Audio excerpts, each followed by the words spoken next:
ರಾಜೀನಾಮೆ ಕೊಟ್ಟಿದ್ದಾರೆ ರಾಮಲಿಂಗಾರೆಡ್ಡಿ ಅವರು. ಮುನಿಯಪ್ಪ ಅವರು ಅಸಮಾಧಾನ, ನನಗೆ ಸೀನಿಯಾರಿಟಿ ಮೇಲೆ ಸರಿಯಾದ ಇಲಾಖೆಯನ್ನು ಕೊಟ್ಟಿಲ್ಲ, ಸಮಾಜ ಕಲ್ಯಾಣ ಇಲಾಖೆ ಕುಳಿಸಿಕೊಡ್ಬೇಕಿತ್ತು ಅಂತ ಅಸಮಾಧಾನ ವ್ಯಕ್ತಪಡಿಸಿದ್ದಾರೆ. ಇದು ಆರೋಗ್ಯ ಇಲಾಖೆ ವ್ಯಾಪ್ತಿಯಲ್ಲಿ ಬರುವುದಿಲ್ಲ, ಅದಕ್ಕೆ ನಾನು ಹೇಗೆ ಉತ್ತರ ಕೊಡೋದು? ಮತ್ತು ಅವರು ಅಲ್ಲಿ ಸರ್ಕಾರ ಮುಖ್ಯಮಂತ್ರಿ ಇದ್ದಾರೆ ಮತ್ತು ಪಕ್ಷದ ಅಧ್ಯಕ್ಷ ಇದ್ದಾರೆ, ಅವ್ರದ್ದಕ್ಕೆಲ್ಲರೂ ಉತ್ತರ ಕೊಡ್ತಾರೆ. ಯಾರಾದರೂ ನಮ್ಮ ಆಯುಷ್ಮಾನ್ ಕರ್ನಾಟಕ ಯೋಜನೆ ಅಡಿಯಲ್ಲಿ ಯಾರಾದರೂ ಯಾವುದೇ ಆದ ಒಂದು ಖಾಸಗಿ ಆಸ್ಪತ್ರೆಗೆ ಹೋಗಿ ಆ ಯೋಜನೆ ಅಡಿಯಲ್ಲಿ ಒಂದು ಟ್ರೀಟ್ಮೆಂಟ್ ತಗೊಂಡಿಲ್ಲಾದರೆ ಆಸ್ಪತ್ರೆಯವರು ಹೆಚ್ಚುವರಿಯಾಗಿ ಯಾವುದೇ ಬಿಲ್ಲನ್ನು ಆ ಪೇಷಂಟಿಗೆ ಕೊಡಬಾರ್ದು.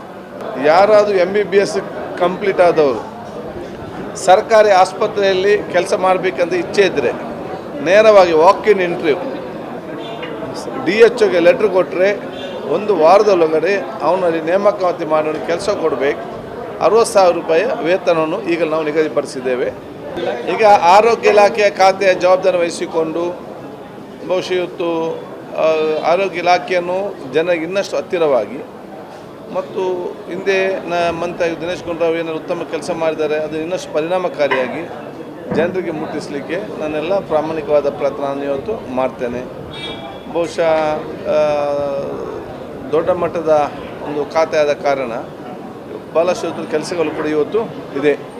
ಅದಕ್ಕಾಗಿ ಅದು ನಮ್ಮ ಡಾಕ್ಟರ್ ಅಪಾಯಿಂಟ್ಮೆಂಟ್ ಇರಲಿ ಅಥವಾ ಪಾಲಿಸಿ ಮಾಡೋದಿರಲಿ ಮತ್ತು ಯೋಜನೆ ರೂಪಿಸೋದಿರಲಿ, ಆ ರೂಪಿಸೋದು ಮಾತ್ರ ಅಲ್ಲ, ಅದು ಜನರಿಗೆ ಪ್ರಾಮಾಣಿಕವಾಗಿ ಮತ್ತು ಕರೆಕ್ಟಾಗಿ ಮುಟ್ಟುವಂಥ ವ್ಯವಸ್ಥೆಗೆ ಅದಕ್ಕೆ ನಾನು ಆದ್ಯತೆ ನಾನು ಕೊಡ್ತೇನೆ. ಆ ಕೆಲಸ ನಾನು ಈಗಾಗಲೇ ಪ್ರಾರಂಭ ಮಾಡಿದ್ದೇನೆ. ಈಗಲೇ ಒಂದು ರಿವ್ಯೂ ಮೀಟಿಂಗ್ ಮಾಡಿದ್ದೇನೆ.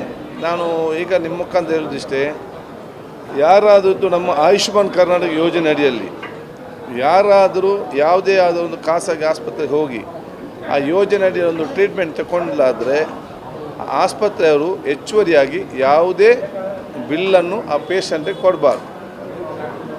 ಏನು ಇವತ್ತು ಆ ಸ್ಕೀಮಲ್ಲಿದೆಯಾ ಅಷ್ಟೇ ಅಲ್ಲದೆ ಹೆಚ್ಚುವರಿಯಾಗಿ ತಗೊಳ್ಳುವಂಥ ಅವಕಾಶ ಇಲ್ಲಿ ಕೂಡ ಇಲ್ಲ.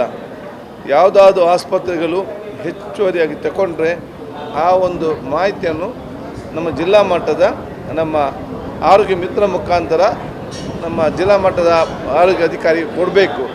ಅದರ ಬಗ್ಗೆ ನಾವು ಪರಿಶೀಲಿಸಿ ನಾವು ಸೂಕ್ತ ಕ್ರಮ ಹೇಳಲಿಕ್ಕೆ ನಾನು ಇವತ್ತು ಬಯಸ್ತೇನೆ. ಎರಡನೇದು, ಯಾರಾದರೂ MBBS ಕಂಪ್ಲೀಟ್ ಆದವರು ಸರ್ಕಾರಿ ಆಸ್ಪತ್ರೆಯಲ್ಲಿ ಕೆಲಸ ಮಾಡಬೇಕಂತ ಇಚ್ಛೆ ಇದ್ದರೆ ನೇರವಾಗಿ ವಾಕ್-ಇನ್ ಇಂಟರ್ವ್ಯೂ DHOಗೆ ಲೆಟ್ರ್ ಕೊಟ್ಟರೆ 1 ವಾರದೊಳಗಡೆ ಅವನಲ್ಲಿ ನೇಮಕಾತಿ ಮಾಡೋಣ ಕೆಲಸ ಕೊಡಬೇಕು. 60,000 ರೂಪಾಯಿ ವೇತನವನ್ನು ಈಗ ನಾವು ನಿಗದಿಪಡಿಸಿದ್ದೇವೆ.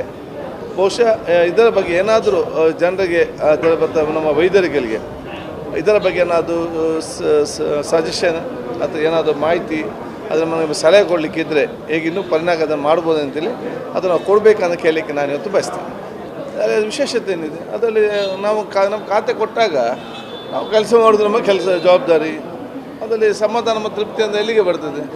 ಸಮಾಧಾನದಿಂದ ಇದ್ದೇನೆ, ಖುಷಿಯಿಂದ ಇದ್ದೇನೆ, ಆ ಕೆಲಸ ಮಾಡ್ತೇನೆ. ರಾಜೀನಾಮೆ ಕೊಟ್ಟಿದ್ದಾರೆ ರಾಮಲಿಂಗಾರೆಡ್ಡಿ ಅವರು.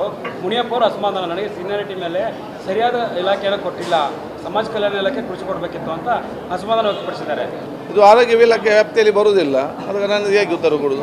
ಮತ್ತು ಅವರು ಅಲ್ಲಿ ಸರ್ಕಾರ ಮುಖ್ಯಮಂತ್ರಿ ಇದ್ದಾರೆ ಮತ್ತು ಪಕ್ಷದ ಅಧ್ಯಕ್ಷ ಇದ್ದಾರೆ, ಅವ್ರದ್ದಕ್ಕೆಲ್ಲರೂ ಉತ್ತರ ಕೊಡ್ತಾರೆ. ನಿಮಗೆ ಕೊಟ್ಟಿರೋ ಇಲಾಖೆ ನಿಮಗೆ ತೃಪ್ತಿ ಇದೆ ಅಂತ ಅದಕ್ಕೆ ಕೇಳಿದ್ರೆ ನಾನು ಗೊತ್ತಿಲ್ಲ. ನನಗೆ ಕೊಟ್ಟ ಇಲಾಖೆಯಲ್ಲಿ ನಾನು ಪ್ರಾಮಾಣಿಕದಿಂದ ಕೆಲಸ ಮಾಡೋದನ್ನು ಜವಾಬ್ದಾರಿ, ಆ ಕೆಲಸ ನಾನು ಮಾಡ್ತೇನೆ.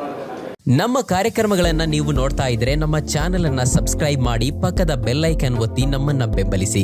ಹಾಗೆ ನಮ್ಮ ಕಾರ್ಯಕ್ರಮಗಳನ್ನ ಲೈಕ್ ಮಾಡಿ, ಕಮೆಂಟ್ ಮಾಡಿ, ಅದನ್ನ ಬೇರೆಯವರಿಗೂ ವಾಟ್ಸ್ಆಪ್ ಮೂಲಕ ಶೇರ್ ಮಾಡಿ. ನೀವು ಹೀಗೆ ಮಾಡಿದಾಗ ನಮ್ಮ ಚಾನೆಲ್ ಇನ್ನಷ್ಟು ಮತ್ತಷ್ಟು ಜನರಿಗೆ ತಲುಪಲು ನೀವು ನಮ್ಮೊಂದಿಗೆ ಸಹಕರಿಸಿದ ಹಾಗಾಗುತ್ತೆ. ಇದು ನೀವು ಯಾವುದೇ ಖರ್ಚಿಲ್ಲದೆ ಕೆಲವೇ ಸೆಕೆಂಡುಗಳಲ್ಲಿ ನೀಡಬಹುದಾದ ಸಹಕಾರ. ಧನ್ಯವಾದಗಳು.